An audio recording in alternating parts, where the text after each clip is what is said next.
go ahead and start when you're ready. Shall I start? Yes, go ahead. Okay. Thanks everybody for joining us. It looks like we have about 60 people. That's really large, actually, like a larger group than I've presented to. So we're really excited to be sharing with you our findings from our evaluation of North Carolina's Career and College Promise program. As we are going to talk more in detail, this is a collaboration between the Search Center at UNC Greensboro, RAND, and DPI and North Carolina Community College System in North Carolina. So I think ground rules, Laura is helping us to manage this session. You can, at any time, you can interrupt us or raise questions. I think we want folks to use the chat to do that, Laura, right? Yes, use the chat. But you can also raise your hand and interrupt us. So definitely any questions are welcome during the presentation. So, okay. Let's start just with some acknowledgements. We really appreciate support from the Institute of Education Sciences. But the usual disclaimer applies. These opinions and findings are of the research team and do not represent the view of the Institute of the U.S. Department of Education. And I also want to note that these are preliminary results from an ongoing study. We haven't published these yet. We would like to do that soon. So just sort of keep that in mind as you interpret these findings.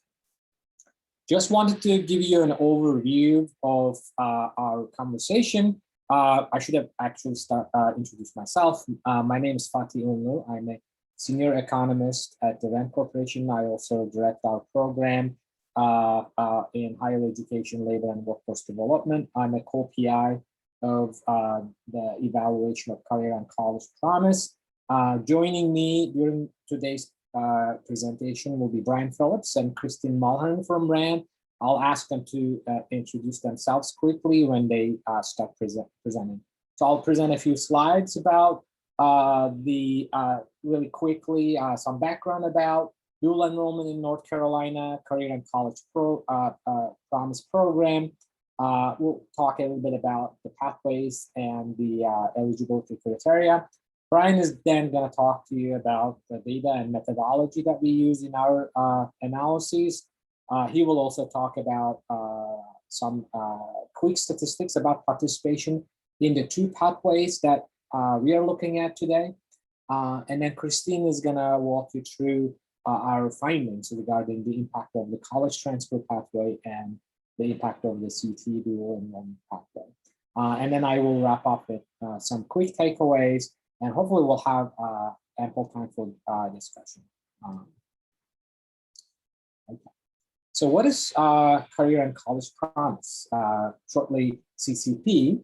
In a nutshell, it's a legislation in North Carolina, it's statewide legislation that allows North Carolina students to take community college courses while they're in high school, which is also known as dual enrollment. Dual enrollment in North Carolina goes back to the 1980s. North Carolina students received access to dual enrollment courses starting in 1983. And early 2000s, there was a program called Learn and Earn. This increased the access to dual enrollment via the early college high schools in 2005. I know there's some sessions about the early college high schools or cooperative innovative high schools in North Carolina early on, and there will be more sessions. So if you're really interested in this model, you can view. If you missed the earlier session, you can take a look at the video, and you can also join the upcoming presentations to learn more about this model in North Carolina and elsewhere. But going back to North Carolina, by 2010, about 24,000 students were enrolled in some type of dual enrollment. And in 2011, the statewide legislation was enacted, the Career and College Promise legislation was enacted to consolidate the different ways dual enrollment was implemented. And this legislation also introduced two major changes. First, it created 3 distinct pathways to ensure students are involved in focused course taking. And it also codified the eligibility criteria. So just briefly, the 3 CCP pathways. The first one is the college transfer pathway. These are basically college courses, sequences of courses designed to meet the general ed requirements at a 4-year institution. So it's really targeting students who are interested in pursuing a bachelor's degree in a 4-year institution. And the second pathway is career and technical education, or CTE, dual enrollment pathway. These are college courses designed to lead technical credentials or work-based majors. And it includes course sequences, also called pathways, that students can take. I just want to point out throughout the presentation, we're going to make a distinction between CTE dual enrollment pathway and other CTE activities, courses students may be taking as part of their high school curriculum. So we're just focusing on the CTE courses students take from the colleges. So these are college courses. So we're not looking at high school CTE participation. So I just wanted to make that distinction. And as I mentioned a bit, the third pathway is cooperative innovative high schools. These are early colleges and some career academies with strong connections to Institute of Higher Education in North Carolina. We're not looking at this third pathway in this presentation. As I mentioned, there was a section early on that looked at some findings for this pathway. So you can definitely go back and review that if you'd like.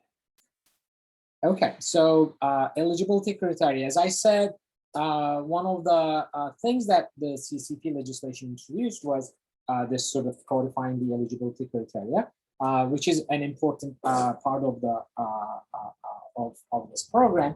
For college transfer pathway, and the eligibility criteria differs a bit across the 2 pathways.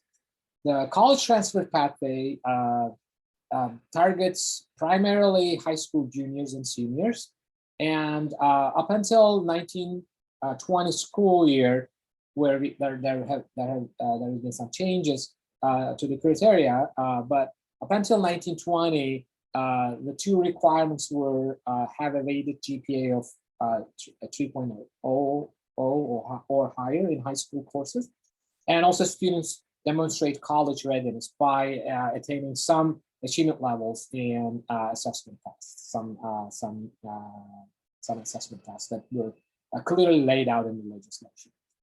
For career and technical education dual enrollment pathway, the criteria was a bit different. Again, this was primarily for high school junior and seniors, but eligible 9th and 10th grade students can participate in a limited set of programs, including engineering. There was an academic criterion like a 3-point GPA, but students who did not meet this GPA requirement could still participate if they got the approval of their principal. And then there was a requirement, eligibility criteria around being informed about the pathway requirements.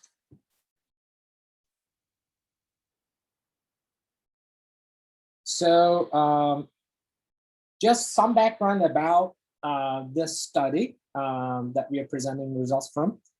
This is, as I said, funded by the Institute of Education Sciences of U.S. Department of Education. It was funded through the state and local evaluations program. A really unique feature of this project, which actually is very valuable for us researchers, is it's a practitioner researcher partnership between the Surf Center at UNCG, who is the prime, Rand Corporation. We are the research collaborators. And then we include North Carolina Department of Public Instruction and North Carolina Community College System, the 2 state institutions that are sort of overseeing the implementation of the CC programs as partners in the project. We have co-PIs from each institution. We have periodic meetings with them and with the staff from the two institutions. And we really benefit, from getting their input in all aspects of the research project. So this is a really unique project in that sense, and we really appreciate the collaboration and the support we get from the institution partners. It's a 5-year project for the time being. And essentially, we are looking at the impact, implementation, and the cost of this statewide program. We also have a built-in goal to the project that we want to build state agencies' capacity to work with researchers and using data to improve their programs. I believe Laura and others can correct me, but we are sort of convening this conference, the Dual Enrollment Conference, as part of this project as well. So I think at least I personally see as one of the added benefits. Okay, so the research questions we're going to tackle this presentation. There are additional things we will be doing and we've looked at, but we wanted to be a little bit parsimonious, thinking about the time limit. We'll be basically looking at 4 research questions. First, we will briefly look at what are the characteristics of students who participate in the college transfer and CT dual enrollment pathways. And then next, we will be looking at the impact of students' participation in the college transfer pathway and the CTE dual enrollment pathways on their performance in high school and enrollment in post-secondary education.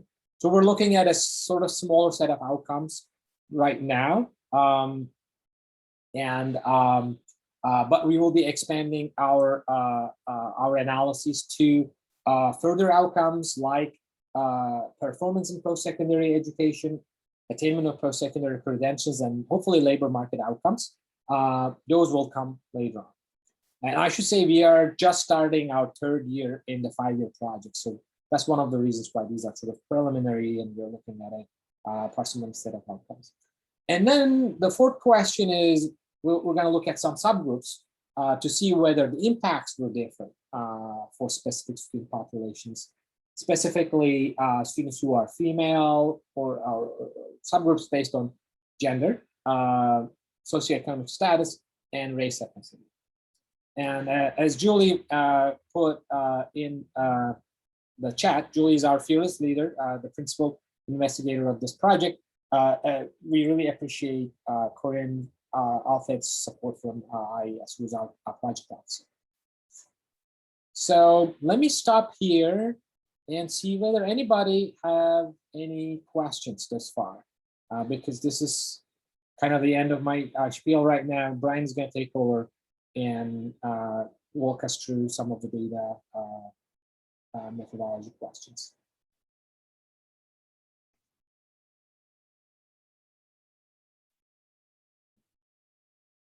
I just noticed that our participant number is actually 84, which is really great.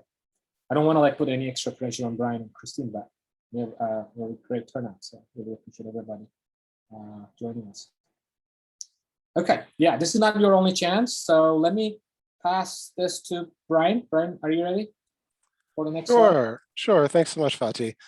Just to introduce myself, I'm Brian Phillips, and I'm also with the RAND Corporation that's partnering with SERV, with North Carolina DPI, and with the community college system on this evaluation of the Career and College Promise program. As Fatih said, please feel free to jump in at any point, raise your hand, put comments in the chat about the data, the methods, or how we've gone about this project thus far. So I'll walk through sort of the data sources and the sample that we've constructed to do this evaluation.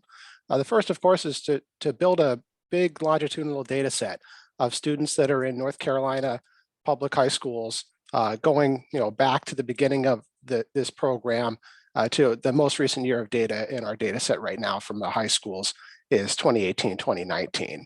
And what we do is we leverage a unique identifier, the UID, that is in the data from the Department of Public Instruction that we specifically are getting from the North Carolina Education Research Data Center that also can link up to the community college system data and to the University of North Carolina system school data. so that we could look at characteristics of students when they were in middle school and into high school and then into post-secondary, limited to these public post-secondary institutions in the state of North Carolina that can link on this unique identifier variable that we have.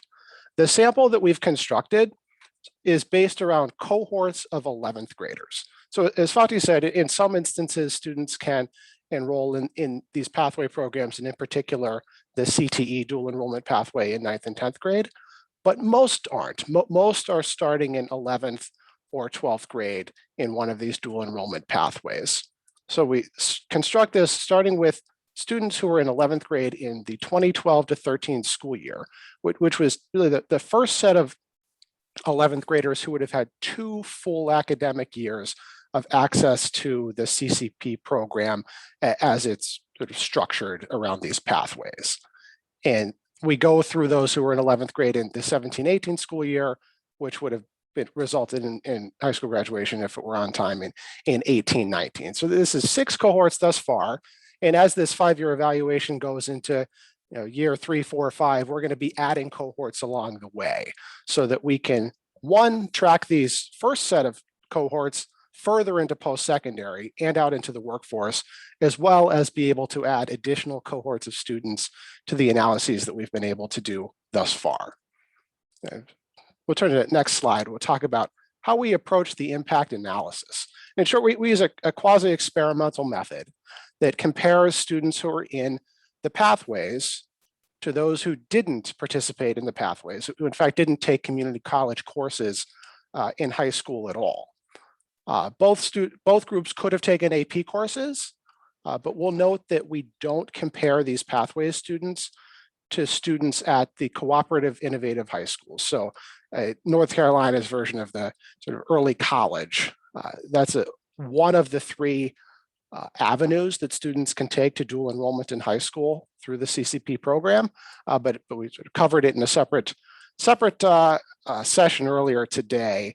And the focus of this one is really on those students in the traditional sort of comprehensive high schools who had access to either the college transfer pathway or the CTE dual enrollment pathway. And for each of these sort of sets of treated students who participated in the program, we compare them to those who didn't. And we do this by constructing propensity score based weights. Basically, we take those characteristics that we had access to in the data on students' demographics, economic disadvantage, gifted status, a whole array of baseline characteristics. So prior to 11th grade, what did these students look like? What were their test scores? What was their propensity to take advanced courses in 9th and 10th grade, honors AP at the 9th and 10th grade level, and their GPAs, so that we take our transfer pathway students and compare them to students who didn't participate in the either transfer or CTE pathways. And we develop weights based for those comparison students. So this comparison group looks on these observable characteristics a lot like our treatment group, so that we sort of recognize that a student who's in the college transfer pathway in 11th or 12th grade has characteristics that may be different from the average or a typical high schooler. So we want to create an apples to apples comparison group, and we do this through this propensity weighting approach.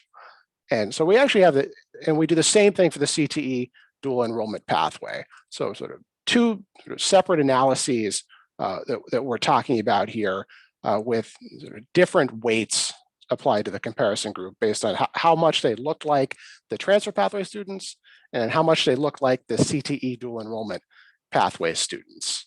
When we do this, we also incorporate some school level factors to recognize how they may interact with the outcomes that we see and students' tendency to be in these programs, like the size of their schools, whether they're in urban or rural areas, the economic status of the county they're in, as well as school level averages of these student level covariates. Very important, this quasi-experimental modeling approach is that we get very close balance on these baseline characteristics. And in research, we typically look for a standardized difference definitely less than a quarter standard deviation, and ideally lower than 0.05. And here we find the largest is 0.03 standard deviations, and most are even smaller than that. So we have very large sample size, almost about 575,000 students over these 6 cohorts. So we achieve a very tight balance on these covariates. And then ultimately, also on the back end, we do what's called doubly robust modeling, which means that the same student school level factors that contribute to creating this apples to apples comparison group are also included as covariates in our impact estimation models, which means that we're really accounting for these factors twice to really get at an unbiased or as unbiased estimate as possible of the impact of participating in the transfer or CTE dual enrollment pathways in 11th or 12th grade. So I will pause before we move on to starting to answer these questions that we're able to do with the data, and see if anyone has any questions on the data, the methods, or how we went about doing the analysis.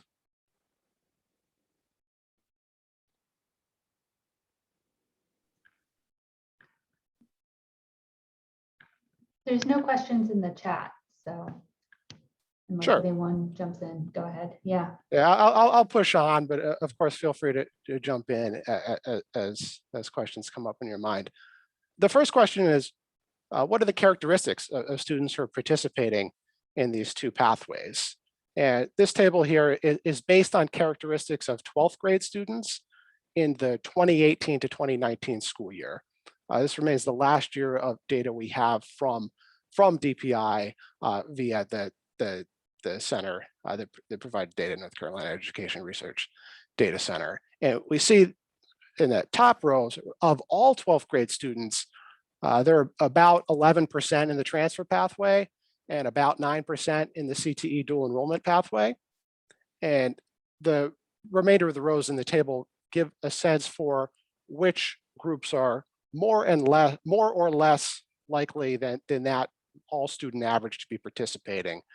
We see for both that white students are more likely to be participating than average, though while Black Hispanic students are less likely than that all student average to be participating. These gaps are a lot more pronounced in the college transfer pathway, where we're looking at 16% of white 12th grade students that year versus between 5 and 6%, about 4.5 to 6% of Black and Hispanic students. Still like a gap in the CTE dual enrollment pathway, but much narrower in that sense, where all groups are a little bit closer to that overall average. Very few English language learner and students with disabilities participating in the college transfer pathway, whereas on the order of 4% of each of those groups were in the CTE dual enrollment pathway. Gifted, about a quarter of gifted students in the transfer pathway, about 7% in the CTE dual enrollment.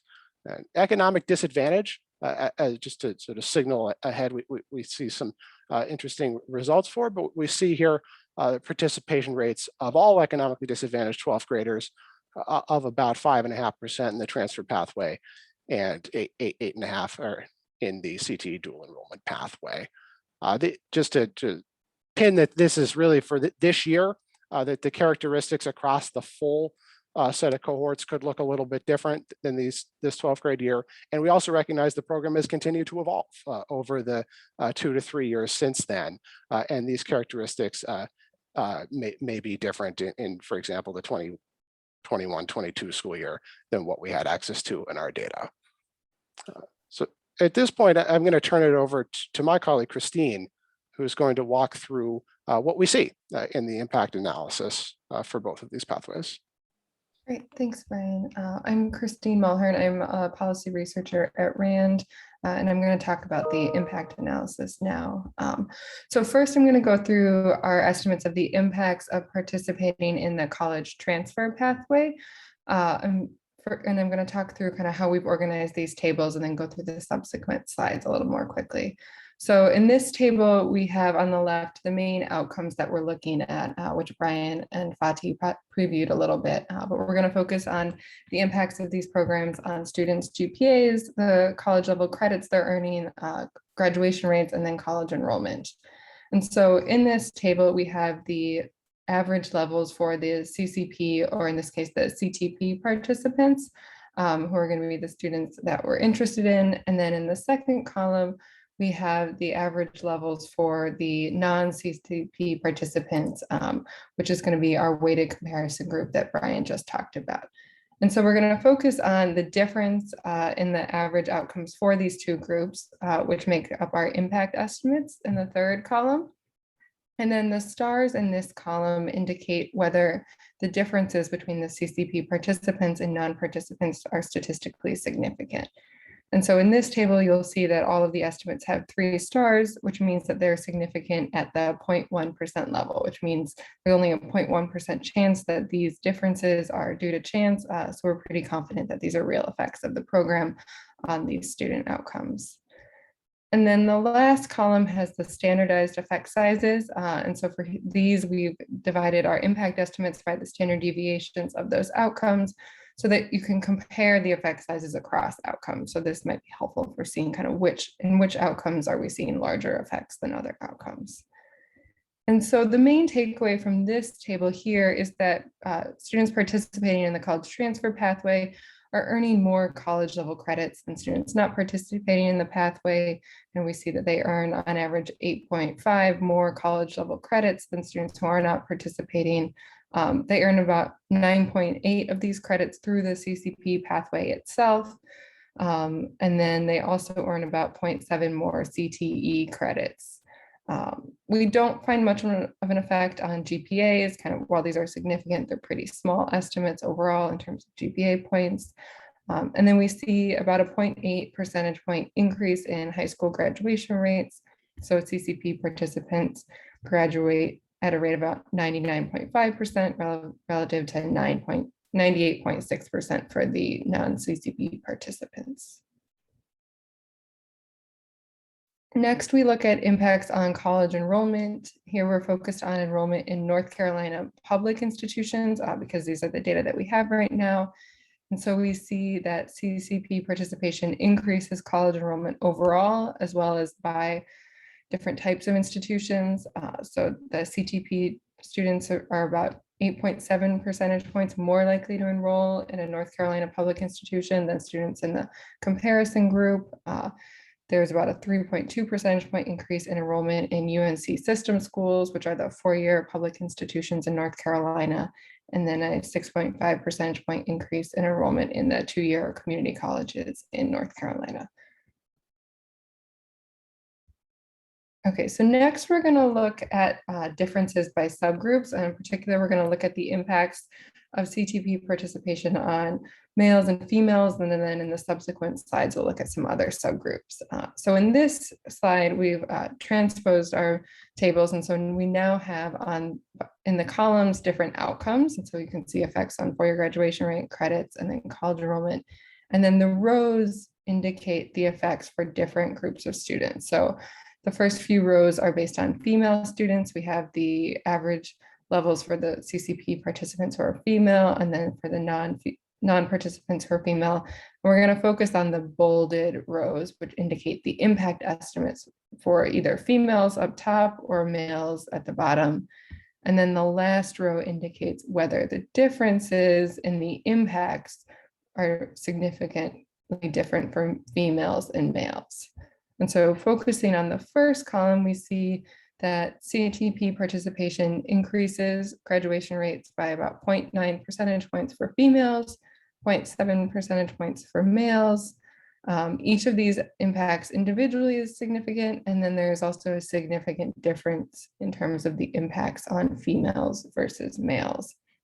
So we find slightly larger effects of the program on high school graduation rates for females. We also find slightly larger effects of the program on the number of credits earned for females. So females earn just over 1 more college level credit than males, but overall the program is having positive effects on both females and males. And then for the college enrollment outcomes, we see pretty similar effects across the males and females. CTP participation increases enrollment in any public college by about 8.8 or 8.7 percentage points. The effect on UNC system enrollment is slightly larger for the females, but this isn't significantly different than the effect on males. But males kind of are slightly more likely to enroll in the community colleges as a result of this program than females.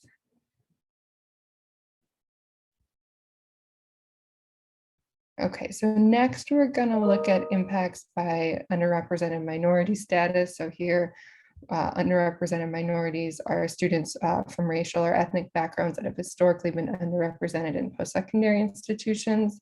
And so the first three rows focus on the impact of CTP participation on these sets of students, while the bottom half of the table focuses on the impacts on students who are not considered underrepresented minority students. And so here we see similar program effects on four-year graduation rates and number of transferable college credits earned across both of these groups. Again, CTP is having positive impacts across all of the subgroups we're looking at. We do, however, see slightly larger effects for the underrepresented minority students on the college enrollment levels. And so CTP participation increases college enrollment by about 10 percentage points for the URM students versus 8 percentage points for the non-URM students, which indicates some potential for the program to help close existing gaps in college enrollment rates across these groups. And by looking at the college enrollment levels for the non-CTP participants, we see that the non-URM students are more likely to enroll in college than the URM students, but we compare the participants in terms of URM and non-URM status. We see very similar college enrollment rates. So that's encouraging. This seems to be helping to close that college enrollment gap. We also see larger effects on college enrollment in terms of the four-year institutions for the URM students. So the impact is almost twice as large for the URM students as it is for the non-URM students in terms of four-year college enrollment. And then pretty similar effects in terms of enrollment at two-year community colleges. Okay, and then last we're going to look at differences by economic disadvantage. And so here the top panel looks at economically disadvantaged students, and then the bottom panel is for students who are from households that are not considered economically disadvantaged. And we'll see larger effects here on high school graduation rates for the economically disadvantaged students, and much larger effects on four-year college enrollment for the economically disadvantaged students, as well as four-year college enrollment and two-year college enrollment. And so overall, it seems like the program is having larger effects on economically disadvantaged students. The main exception is that non-economically disadvantaged students take a few more credits as a result of the program than the economically disadvantaged students. But overall, this seems like the program is helping to close some gaps in graduation rates and college enrollment rates among the economically disadvantaged and non-disadvantaged students. Okay, so next we're going to move on to the impacts of participating in the CTE pathways. What we just went through was based on the CTP college transfer pathway results, and then now we're going to look at the CTE pathways. So here we once again find positive effects of participating in the CTE pathway on all of the outcomes that we look at. We're going to find kind of slightly smaller effects on college credits earned looking at the CTE pathway, but much larger effects on the number of CTE credits earned, which is kind of consistent with the goals of this pathway.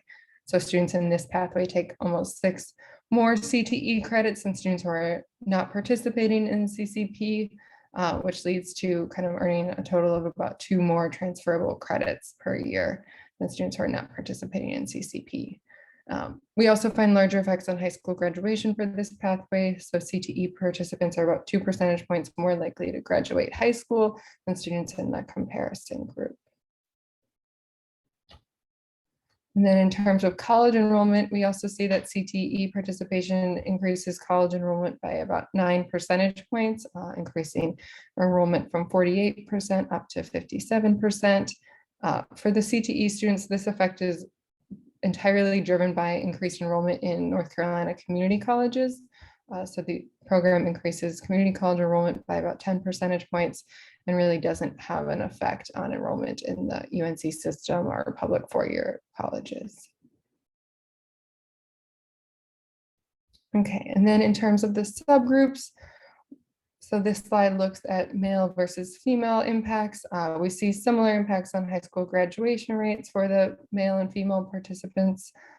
We see slightly larger effects on credits earned for the males. The males are earning slightly more CTE credits when they're participating in this program, but the females have slightly larger impacts on college enrollment, so about 10 percentage points for the females versus 8.8 percentage points for the males.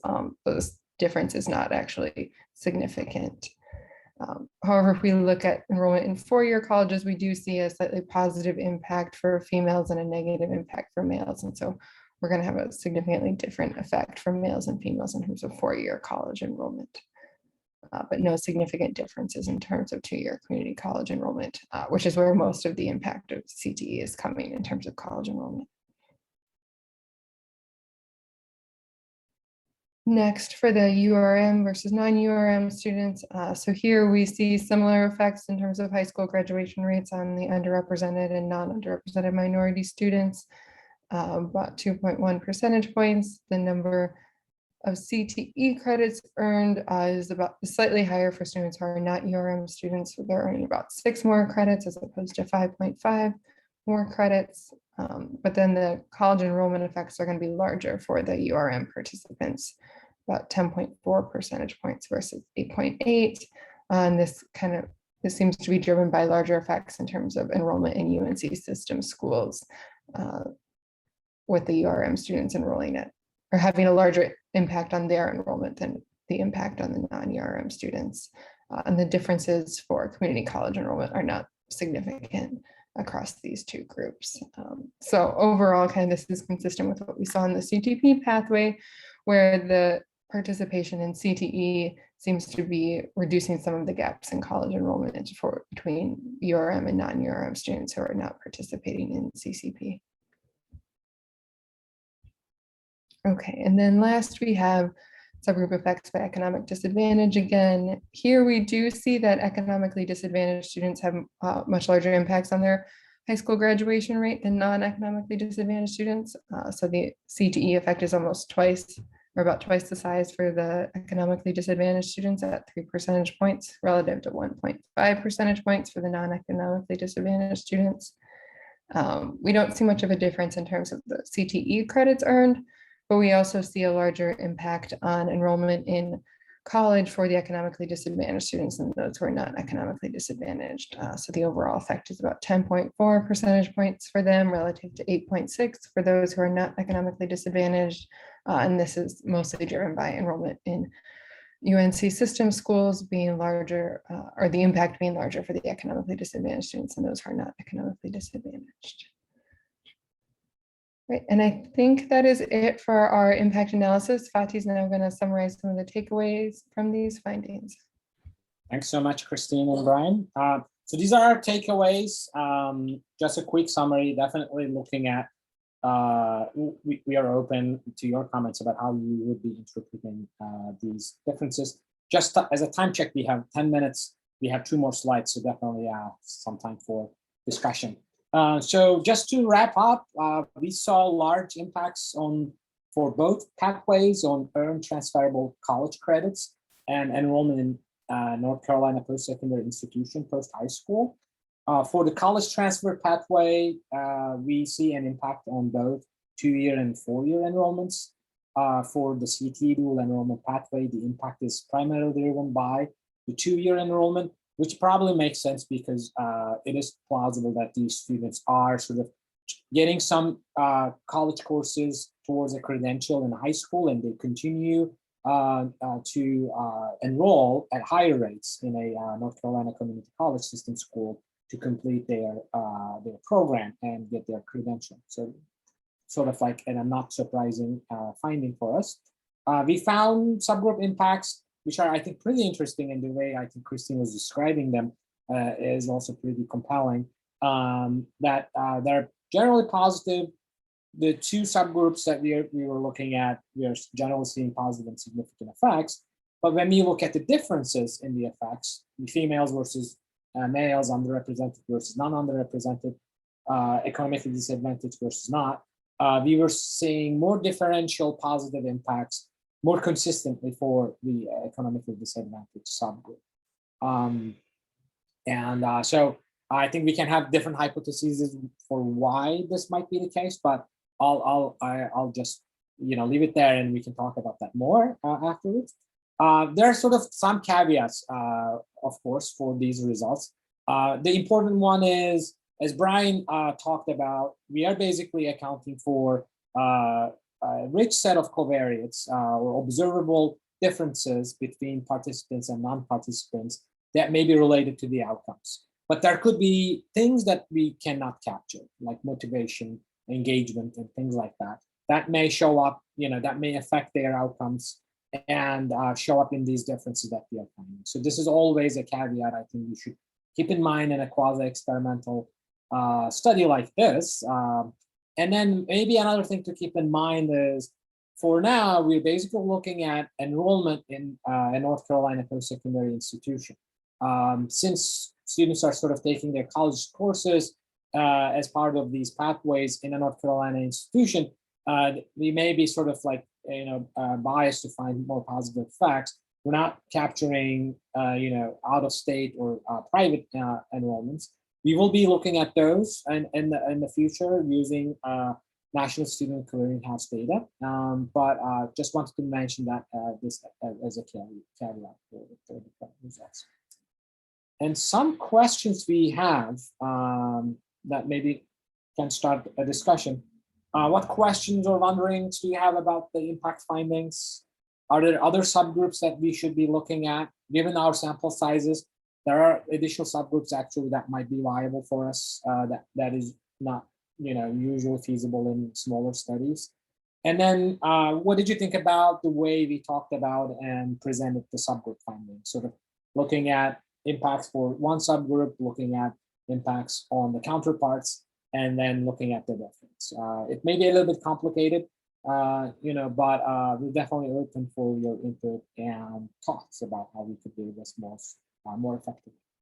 So let me pause here, and we have about 6 minutes for a conversation.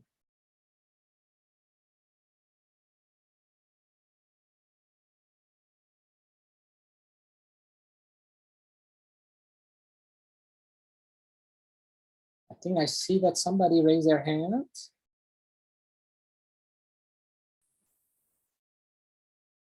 It's Doug Lowndes. Hey, Doug, how are you? Sure.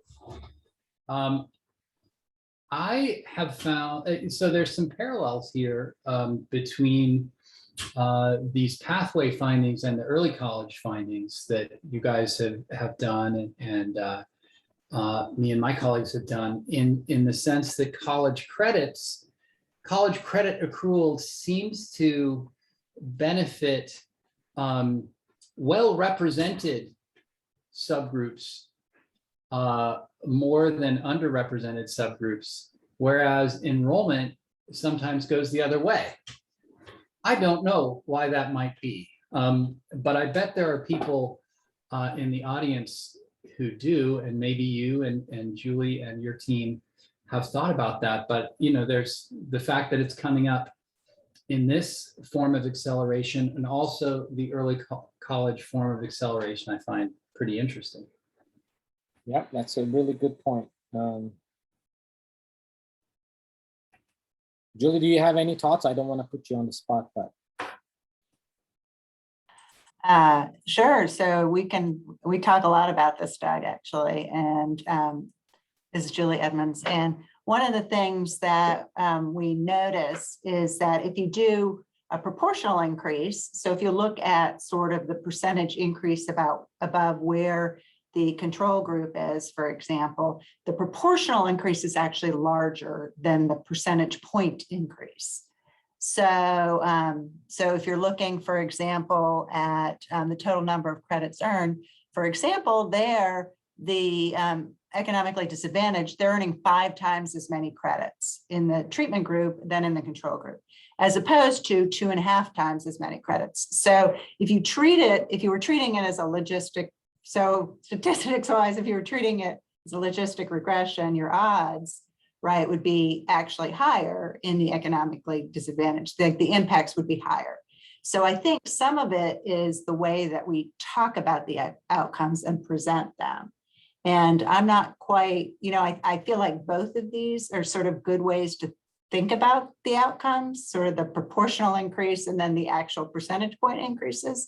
They just sometimes give a little bit of a different story in terms of who's benefiting more. Mm-hmm. Yeah, that's a really good point. But I think Doug's question about why don't we see this in the enrollment is, something to definitely. I agree with your takeaway, Julie. There's something to do maybe where these groups are starting with, as we see here, like 2.3 credits versus 6.5. I don't know, like whether this has something to do with our sort of, is it easier to, or is enrollment more sort of proximal if you're thinking about like a theory of change to the, treatment than getting credits? Not sure, maybe that there's something to do with that as well, but yeah, it's definitely a very interesting pattern. But thanks so much. Yeah. For pointing that out.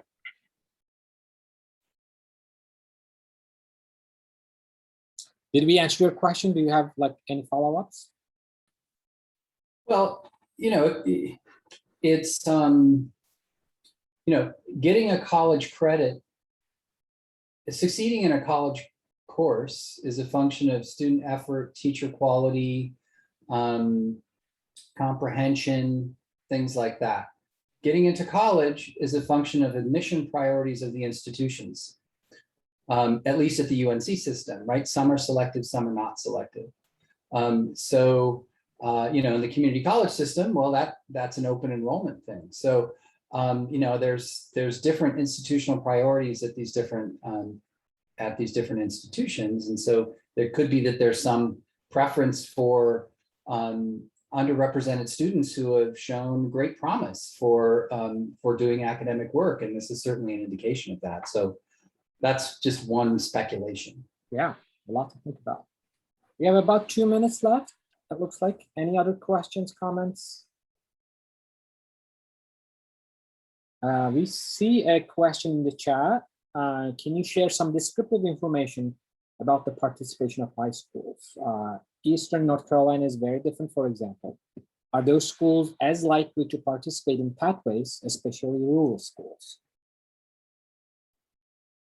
Fatih, I'm going to jump in. This is Julie. Come to the next session that starts at 3 o'clock. That is literally on this question about participation and school level factors that are associated with participation. We actually see much higher participation in rural areas than we see in urban areas. That's one of the findings. So come to the session. It's called Factors Predicting, let me see what it's called. What factors predict dual enrollment participation? So we'll talk a lot about those issues in that next session. Yep, thanks so much for that question. If there are no other questions or comments, I think we can let folks another minute to take a break and go to the really interesting sessions in the afternoon. Thanks so much again for everybody for participating. Stay tuned. We'll definitely have more results. And we'll be presenting in, publishing, presenting in other outlets. So thanks so much again. Good to see you all. Take care.